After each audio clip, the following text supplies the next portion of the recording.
Okay, welcome to Ask Adrienne Anything, or Ask A, as I'm going to call it. I want to go to shows every week, and I don't want to just do episodes every single week of like midlife craving, where I talk about sex positive topics or things that I'm going through and openly sharing my journey. I get so many questions from you guys, and some of you really are so brave in what you share. And I think, God, I give back a response and I think, man, my cravers would really like to hear this, or maybe I can help someone else. And so starting today, every week, I'm going to drop an episode on Tuesday, and it's going to be every other week, midlife craving. In between that, Ask A. All right, here we go. And listen, right now, this is a raw episode, and I think I'm going to kind of keep it that way, just like a hangout with me. Like, I'm not going to edit this out. I'm going to drink my high noons. I'm going to relax. I'm wearing a hat. I'm sweaty from the gym, and who cares? Okay. I'm just going to keep it very real and raw here, just the way I like it. And, just go for it, and I think it'll be fun. Take the pressure off. I might have an intro or outro eventually, but for right now, after almost 4 years of podcasting, I'm excited to say that you guys are going to get to see me every week. It's challenging and I'm a little scared, but we're in this together, and I'm excited about this. And also just to share the stories and the things that you ask me, and we're all going to be in this together. Okay. That's how I like things. Okay. So how can you ask me anything?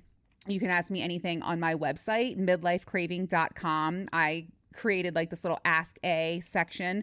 You can also send me a DM over on Instagram at midlife craving is my handle. And it's really me in the DMs. A lot of people are like, is it you? It really is me.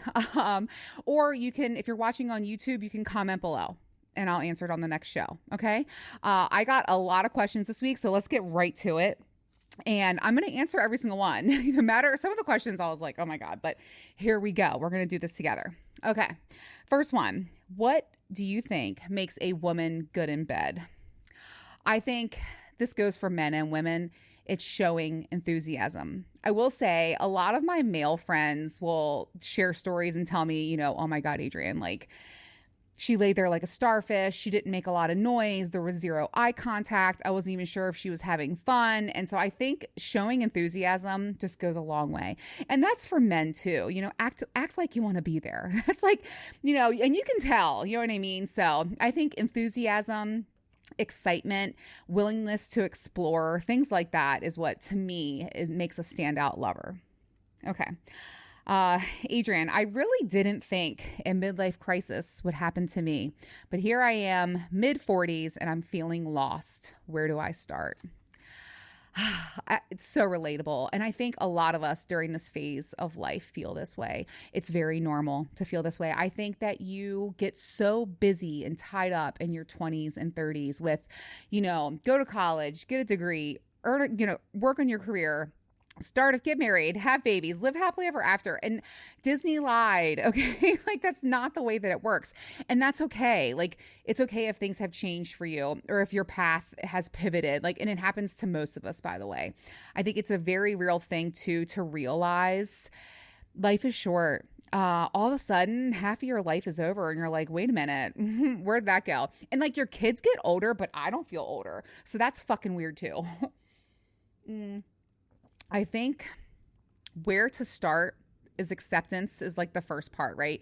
Accepting that, okay, I'm taking a look at the beginning of my life, the middle of my life, and the latter of my life, and I want to see where things go, and I want to change or make an impact or change the narrative here in my life. And I think a place to get started, aside from just acknowledging it, is try something new. Challenge yourself. I think a lot of us get stuck in the mundane, rat race, go to work, come home, make dinner, feed the kids, go to bed, rinse and repeat, right? And that gets it's very cyclic, like the cycle never ends. And you start to lose things like your creative side or your, excited side or, your passionate side. And I think if you can just challenge yourself with trying something completely new, that would be a great place to get started. And also, you're not alone. I mean, I'm still feeling like a fish out of water. I actually said to someone the other day, I was like, I don't know what I want to be when I grow up. Okay. Like, does anyone? Like, it's crazy, right? And life flies by, I'll be 43 this year. So, okay. I want him to go down on me, but I'm worried I'll smell. This is a, very common thing. And I think a lot of women worry about that. And if you've ever faced or dealt with the dreaded BV, bacterial vaginosis, by the way, it happens to everyone. Like your pH balance gets thrown off and then it might be a little weird down there. I, for one, use boric acid suppositories. I actually use them pretty much after almost every play. So it's a pill that you stick up there, and I usually do it like the night before, overnight, and then the next day you will have to use like a light day pad or like stick a tampon up in there. But the boric acid suppository, it works like a charm, and it clears everything up. So if I'm feeling a little off, or I just feel like I'm just like, something's going on down there. Stick it up there overnight. Clears it right up. So boric acid suppositories. I really like the PhD brand. If you go to my website, I have a links tab and I share the brand that I use there. It works like a charm every time. And my doctor told me that you can use it multiple times. Like if it doesn't clear up, wait a few days and you can do another one. And then if all else fails, go talk to your doctor. Talk to them about, you can get antibiotics, stuff like that it's just balancing your pH. Okay. Nothing to be ashamed of, by the way. Happens to everyone. Okay. I am single now, and I've always kept private about my affairs, but now I'm curious to maybe explore with others. Where should I start? I guess I'm kind of confused. Like, are you thinking of having, joining the lifestyle or having multiple partners? I'm not really sure what you're asking here. But I think the best place for you to start is to really be honest with yourself about what you want and what you need. What are your wants, needs, and desires? And then go from there. If you're thinking lifestyle, I would try SLS.com. I would look at some friction parties, and 3Fun is another, and Field app. Oh, there's a lot of bots on that app. But start getting out there. You can also, go to a local club. I'm not sure if you're a male, I will tell you it's harder to get into the lifestyle. If you're not thinking about getting into the lifestyle and you just don't know where to start, if you are going to open yourself up again to dating or whatever, I don't know. This is a tough question for me too, because it's like the dating apps, they suck. Like nobody wants to fucking do those. I'm so over that. I don't know. I've been seeing this trend on TikTok where you can like go into random places like a coffee shop or a bookstore and to see who you meet. Take yourself to dinner, get yourself out there. That's another thing too. Leave the fucking house. No one's going to come knock on your door and be like, hi, I'm, Prince Charming or Cinderella and I'm here to rescue you. No. So get yourself out there.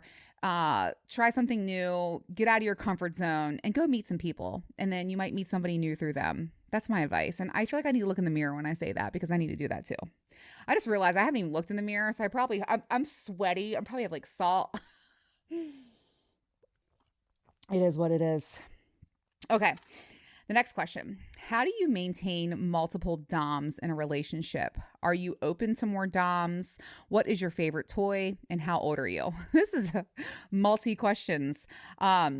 How do you maintain multiple DOMs in a relationship? I don't, and I don't have more than one DOM, so I don't have experience with that. Are you open to more DOMs? No, I don't think I'm looking for that. So I just feel like that would be a lot to manage, and I'm fulfilled. I'm good. What is your favorite toy? P-Cat from Tracy's Dog. Hands down. If you go to tracysdog.com, by the way, and you grab yourself one, use code Cravers20 and get 20% off. It is my favorite toy. She always stays charged. I like her second or third setting and then her magical sixth setting. Oh my God. It's like that edging setting. Just get her.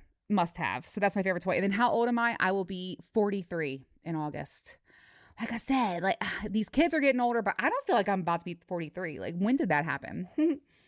Time flies when you're having fun. Okay. Do you ever regret your divorce? I think I regret divorce just because you don't get married to get divorced, right? It definitely wasn't something I was planning on. I don't regret it because it gave me the life that I have now. I'm liberated and I'm free. And my marriage was not good, right? We weren't meant to be with each other. There was a lot of things that were going on. And I was really unhappy. If you've listened to earlier episodes, you know, I was very overweight. I didn't take care of myself.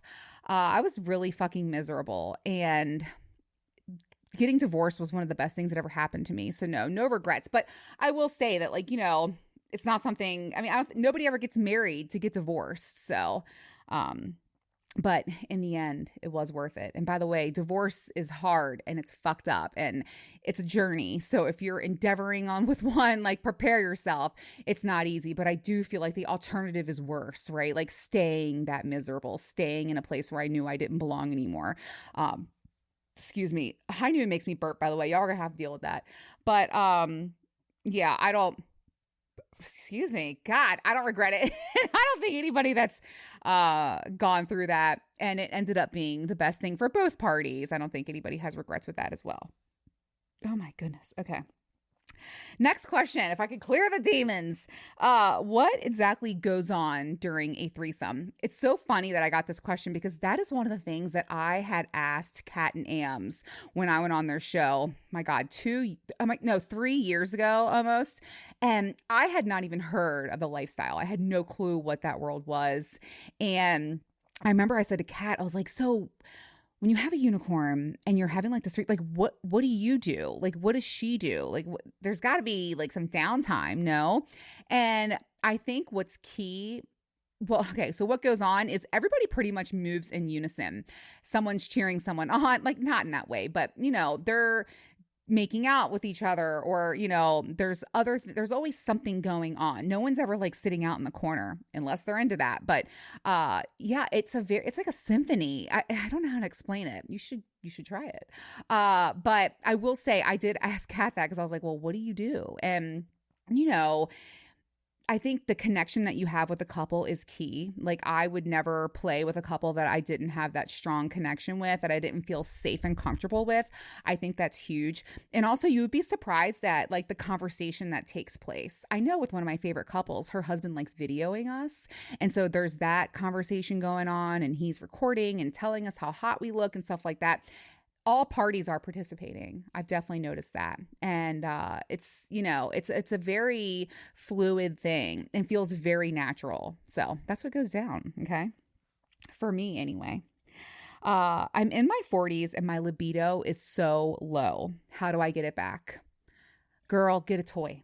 Solo play. Start figuring things out with yourself first. I really think that's where it begins. And just remember, if you don't use it, you're going to lose it. Okay. So get yourself out there. Go get a PCAT. Go get a Rosie. If you're intimidated by toys, start with like a Coco at Tracy's Dog, or you can get like a bullet vibrator. Take yourself to a local sex shop. You know, I think exploring your body, figuring out what makes you feel good, and also, you know, having multiple orgasms, that is what's going to get you started. Okay. I'm checking the time. Okay, what is the best sexual surprise for my boyfriend? When I wrote this question down, I immediately knew, wake him up with a blowjob. End of story. Okay, you're welcome. He's welcome. Okay, I can't seem to orgasm with another person. Please help. Man, do I relate to this. I got to tell you, I faked it for many, many years. A long time. I would say I did have a few real orgasms here and there, but I faked it. I faked it a lot. And it was about when I turned like 39, 40, I was like, all right, I'm done with this shit. Like, I'm done faking it.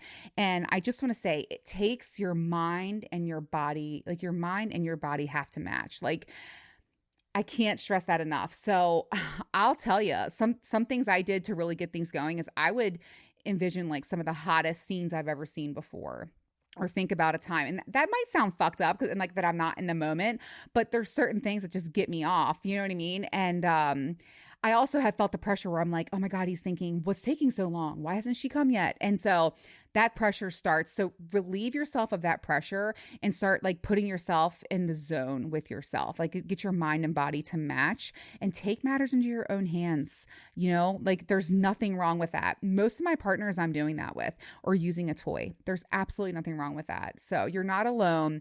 I think it, you know, really, really get to know your body well. And don't be afraid to pitch in. There's nothing wrong with it. It's not a slight on your partner at all. It's harder for us to reach climax. It just is, unfortunately. But that's why we have better toys, right? Okay. What is your favorite type of couple to play with? I loved this question. And I will tell you, it is when I have that elusive connection with the female. To me, that's the biggest connection that I have to make is with the woman. I mean, I have to be attracted to the guy too, but I feel like when I really connect with a woman and I feel really safe and I'm attracted to her and I'm confident with her and I feel like she is very secure, like that's a huge thing. Her confidence is soaring. She is secure in who she is. That's the kind of couple I'm looking for. And him too, like confident, secure. And a big thing too is I need to feel like their relationship is sound. Okay. And you can tell, you can always know. There's some couples I know I would never play with because I'm like, that's a disaster, that's a recipe for disaster. No way. But when the couple, I can feel their love. And like, I've said to one of my favorite couples, I'm like, I love your love. And that to me is huge. And then again, have to have that connection with the woman. Okay. Do you have a ritual before a play date, like an everything shower or certain perfume? I love this. And yes, of course, I'm taking an everything shower. I'm thirsty. The everything shower is definitely happening. And then also I like to set the scene. So I have red lights in my room, red lights above my headboard. I like to wear certain things too. Like I like to look really pretty and feel very sexy. So that's part of the ritual. Do I have any scents or anything that I do? Not really. I make sure I'm hydrated. I make sure, I smell good, but I definitely am not putting like scented lotion everywhere or lots of perfume. I'm not really into that. And it's also like, you definitely don't be doing anything down there, right? Because like, no, that's a self-cleaning oven. I'm not putting any scents down there. I think just keeping it clean, doing the everything shower, setting up the scene and, look good, feel good. That's what matters to me. But there is a little bit of a ritual. Oh, I have something else I do. I don't eat a lot the day. Like when I know I have like a wild party coming up or a big date night or whatever, I won't eat a lot. I like to call it fuck shape, and call it what you will, but I'll have like a Greek yogurt in the morning and then I'll just drink a ton of water during the day. I like to feel light. Okay. So that's definitely a ritual too. Okay. Let's see that. Oh, when is Erin from the sex shop coming back? Hopefully soon. I want to talk to her. She recently separated from her dom, and I know she was going through a lot emotionally, but I'm going to reach out to her and have her back for sure. I'm also, speaking of future midlife craving episodes, I'm also talking to someone who, what's her name on TikTok? She talks a lot about divorce. I want to do an episode, like what to expect when you're divorcing. They make the one for everything else, having babies, getting married, but what to expect when you're getting divorced. And then I want to have my other friend on who she has like a bunch of like erotica books that she wants to share. What else? Who else do I want to have on? Oh, I got to have Marcus on from Vibes Podcast. I definitely have some guests. I want to have more guests on the show. I think I've been a little scared with the logistics of doing video and stuff, but I'm gonna move past that and just move forward. And also Zach. I want Zach to come back. I miss him. I miss my boo. Okay, so Erin will be back soon. How do you get your partner into swinging? I think that it's a big ask if your partner is not into it at all. I think start with baby steps, right? If you are super vanilla right now, it's very hard to make that jump from vanilla to full-blown sex parties and swinging and lifestyle stuff, right? So think baby steps. Do you use toys in the bedroom with your partner? Have you ever talked about kinks? Maybe go to like a dungeon and do like a tour. That's actually not a baby step, but start small and start exploring slowly together. And remember, the lifestyle is not for everyone. There are times I love ethical non-monogamy. I really do. But being out here in the world and dating and stuff and in a relationship with a primary, it's a struggle and it's new territory for me. And there are times where I have thought to myself, am I doing this right? Like, should I be monogamous for a little while? Like, should I talk to Mike about like being monogamous and shut everything else down? Because there is this, I think a lot of lifestyle people don't talk about this. You can feel disjointed. You can feel a little detached at times. And so uh, lifestyle and swinging is not for everyone. It's a lot of fun, but even for someone like me who's like all in with it, I mean, there are times where I question it as well. So I think baby steps with your partner, and just remember, it's not for everyone. Okay, and you never ever want to force someone into that. That would be epic fail. Okay. All right. What do you do to unwind? I love this question. Thank you for asking and caring. I spend time with my daughter. I love having downtime with her. If I'm not, I mean, she's my priority. And so that really is a great way for me to unwind. And also going to the beach. I love going to the beach, spending the day there, turning off the world. No phone, no television, no outside noise, just, quiet time with my girl. I could say that. Okay. What to do when you're in your 60s and out of practice for years, out of practice regarding mostly dating? This is an interesting question. I think it came from a male. I just want to say practice makes perfect. So get yourself out there. Start dating. You're going to learn. You're going to live, learn. You're going to make some mistakes. You're going to grow from them. And then also, get that solo play in. I can't stress that enough. It's the best way to build your confidence. All right. So get out there. And then if you're worried, I think you said something about, getting back into the game and all that stuff, get a cock ring. Okay. That is a great way for behind closed doors to impress your partner. And if you're feeling nervous, it will help keep things going. So that's what I would do. That's what I would suggest. What's my time? Okay. We got time. Okay. If your depression meds prevent ejaculation, how do you assure your partner? I want to say it's very brave of you to share this. And I think that this is a very real thing. And I think a lot of us have experienced before where you're in a lull. And then if you're on something like depression meds, I know, a couple friends that I have experience with that. And they're like, I've lost my libido, or I can't get hard, or whatever. Just talk to your partner. I know if my partner said to me, hey, I'm not going to finish and it's because of these meds, it has nothing to do with you. If you reassure them and you give them the confidence, like have the conversation outside of the bedroom, clothes on, right timing. And I think that's the best way to go. I know I would fully respect, and it wouldn't even be a question for me if you had that conversation with me. And I would just want to be sure that you were feeling fulfilled. You know what I mean? Whatever that meant for you, or what I could do. But yeah, I think just have that conversation openly with your partner, and that will help reassure them for sure. Okay. I'd love to have a bisexual MFM with my wife. How do I tell her this? I'm scared. This is tough. I think if you're introducing threesome play for the first time with your partner, that is a huge ask in itself. But saying that you want to explore bisexuality, I think that can be tough for a lot of people. I'm just speaking brutally honest here. I know that a lot of my bisexual friends in the lifestyle, they have a hard time. Women, it's hot, it's sexy, it's the best thing ever. And there's definitely a double standard when it comes to men that are bisexual. And so I think baby steps. Start with talking about introducing different play.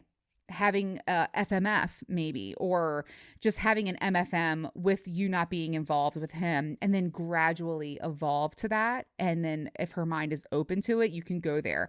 But I do want to say it's tough, and I'm sorry about that. I wish it wasn't that way.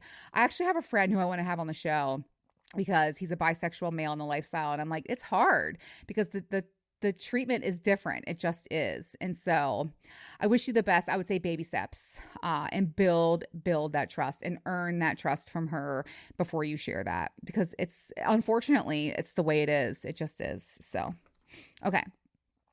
This is my last question. Any advice for a new podcaster? Get a good lawyer. Have some thick skin, really toughen your ass up, because this world will fucking chew you up and spit you out if you put yourself out there even a little bit.